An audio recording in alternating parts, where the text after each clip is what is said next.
Our next step, we're going to check some cylinders for the diameter to see if there's very much wear or damage.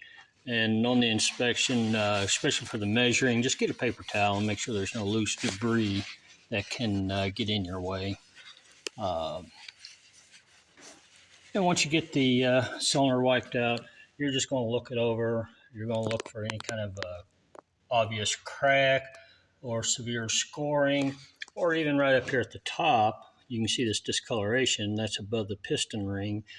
So carbon can build up here, but we're not gonna check the measurement on this top part here. This is what we call the ridge.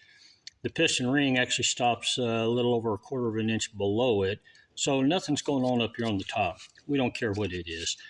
So we're going to measure pretty close to the top of it because cylinders usually wear in a taper pattern, so the top is always bigger than the bottom. And you want to see where the most wear is. So the way we're going to check this, we have a bore gauge that it's made to check inside dimensions of all kinds of crazy things. So I've already got this set up to where it zeroes out on the very same size as what the piston is, which is 4.028. And so we go in here, and down towards the bottom of the cylinder should be the best. And like I said, the zeroing is for the size of the piston. And this tells me that down here at the bottom, we're 3.5 thousandths larger than the piston. And if you take 2 thousandths out just for clearance, that means we got 1.5 thousandths of wear. That is not enough to consider doing anything. If there's nothing else wrong with the block on any other cylinder, the only thing we want to do is hone it and assemble it. Pretty much the same up here.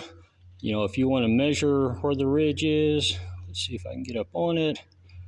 See, the ridge is already set at, well, that's kind of tough because it'll pop out is what it'll do. It's set at 3 thousandths larger than the piston. So they bored it with 3 thousandths clearance. That tells me it's got 1/2 thousandths wear on it. So that's how we check the block for wear. There's only 1 thousandths wear.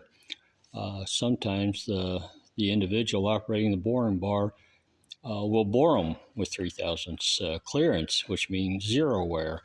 And your rings are good for up to 7 thousandths. So if all the cylinders check out to that same dimension, there's absolutely no reason to bore this block. Just hone it and go forward if we don't find anything else wrong with it.